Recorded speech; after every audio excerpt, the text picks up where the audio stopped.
back to my channel. If you're new here, my name is Fudy and today I've got another video for you.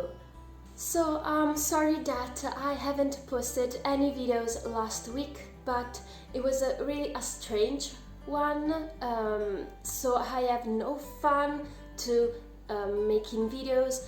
I'm not having so much time to recording and editing, and I preferred to skip a week instead of giving you bad quality videos. But I will try to be more active on my channel. But we are humans, right? So I think it's normal that sometimes we aren't able to stick to the scheduled time. But if you are patient with me, I will try to give you more interesting videos in the future. But here we are again, so now let's move to my February wrap-up. These are the books that I was supposed to read in February, and I was able to read all of them. But if you watched my March roulette TBR round, you will know that there's a DNF among them. So without any further ado, let's get started. So I want to start with the DNF one because I want to give you the reasons why I DNF a book, and quickly moves to all the books that I enjoyed reading. The DNF book is The Plague by Albert Camus. This corresponds to a book set in Africa prompt. So this book is set in a coastal town in North Africa, where suddenly and unexpectedly a plague spread out. I just read the first 50 pages, but I had to stop because I didn't enjoy the writing style. So this is the French edition, and and it's edited by Folio. And if you're looking for French books, I think that Folio books or livre de poche books are very useful because they are flappy paperbacks, so no damage to the books. Normally they are very cheap.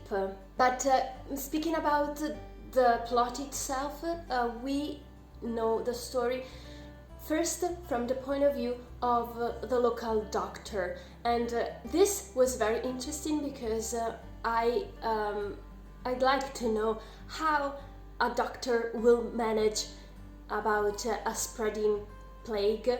But then suddenly, after a few chapters, there's another point of view, and so the story changes in some way. And even though I like reading more POVs stories, I hadn't expected it, and I think it wasn't necessary. Maybe because I just read the first 50 pages, but I didn't see the meaning, the reason why change the point of view. So I did a thing that normally I'm not doing, and it's that I spoiled myself the whole story, only because I didn't know it was a multiple POVs story, and I really wanted that it was a multiple POVs, for example from different society classes, like the point of view of a teacher, of children, old people, maybe a tourist or something like that. There are just these two point of views, the doctor and the son of a rich guy, and then they somehow meet during the plague and start to try to stop the plague. But this suddenly changing in the point of view wasn't necessary. As I told you, I would prefer just to have the doctor's point of view, and I really think that it would be more enjoyable. All I've understood is just that there are two point of views, and these two main characters in somehow collides, and they try to stop the plague. It wasn't a book for me. And now let's move to a non-fiction book, and I'm speaking about Plant, Lore and Legends by Ruth Binney. This is the Ryden Publishing edition.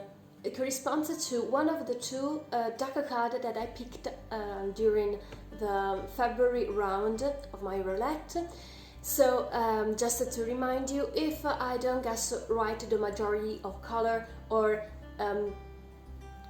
quantity of numbers, like if they are even or odd numbers, I had to pick up a card from my TBR deck, one per wrong guess, and February was a very wrong mess because I didn't guess any of these two majorities. So this is one of the two deck cards, and is very unique, I think, because is also illustrated. I will show you.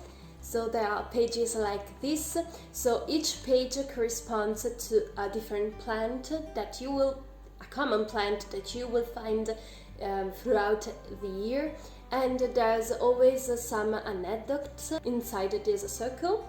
And it was a very interesting reading, especially because as I love to know more about the natural world around us, this is, I think, a very good introduction to plants, especially because, as the title tells us, there's always a connection with ancient legends and folklore, and I think also a unique way to let you know more about plants that you will see every day in your life, but you maybe don't know exactly what they are used for, or maybe what kind of powers they were to believed of giving, for example. This is a great first step for people like me that loves to know more about plants, flowers and trees in general. And obviously I gave it 5 out of 5 stars. Next is a book that corresponds to the prompt of a standard size book, that for me means a book between 250 and 400 pages. And I decided to continue a series that I started back last year or even 2 years ago, and I'm speaking about Iris Trilogy by Maurizio Temporino. So this is an Italian trilogy, and it is edited by Giunti. And in this one we are following Tara, a girl with a special power, because when she smells the Iris perfume, she suddenly falls asleep and awakes in a world made only of ashes. This is the second installment of this trilogy, where we are following Thara and her friends in a new adventure, mostly set in their world instead of that one made of ashes. I gave it 3 out of 5 stars because it wasn't intriguing as the first one, where obviously you will have to know everything about the ashes world and how it works, etc. And how Tara's powers are working. But I gave it 3 stars, especially for how annoying was Tara in this one. I really hope that the last book will be better, and also a great conclusion to this whole trilogy. The next book is my TBR bag pick, which corresponds to The Scent of Almonds by Camilla Läckberg. This is the Italian edition, edited by Maurizio. This is a very short book, and it's a kind of short crime stories collection. And I gave it 3 stars because I think that some of these short stories are very predictable. I enjoyed, I think, 2.5 out of 5 of the stories that are in this book. I think that it's a great start and a very quick read if you'd like to know how Camilla Läckberg's writing style is. And the next book is Coraline by Neil Gaiman, which corresponds to a small size book that for me corresponds under 250 pages. And I gave it 4 stars because I really loved this middle grade spooky story, and it's about Coraline and her parents that are moving to a new flat, and she decides to explore the whole house and garden. But when she finds a door that seems to open just to a brick wall, she knows that there's something strange. Then she will open that door again. There's a passage that will lead her in the other house where there are the other parents, but not everything that seems marvelous is also safe. I think this is my first Neil Gaiman's book, and I love how creepy and spooky this story was, perfect for younger readers. And I'm so happy that the movie adaptation was so precise and good for this book, but obviously the book is always better.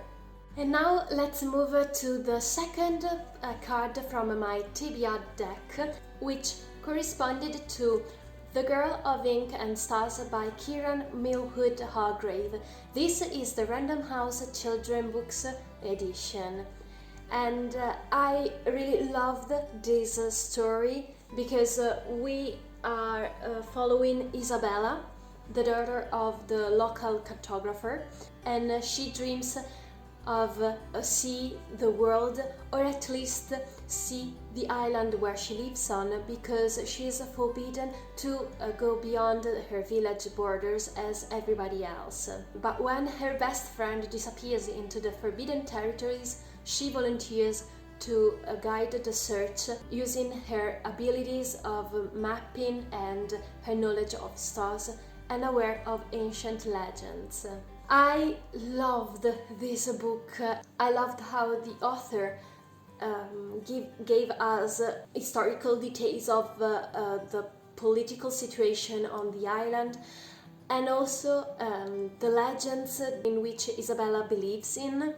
It was so interesting, and the only part that I didn't enjoy was the end, because it was I think it was quickly, it was very quickly, even though the last part of the book is very pacing and there is a lot of action, but I really hoped it will end up a little bit differently. So for this reason I gave it 4 stars. And the last book for today's wrap-up video is The Daughter of the Burning City by Amanda Fudy.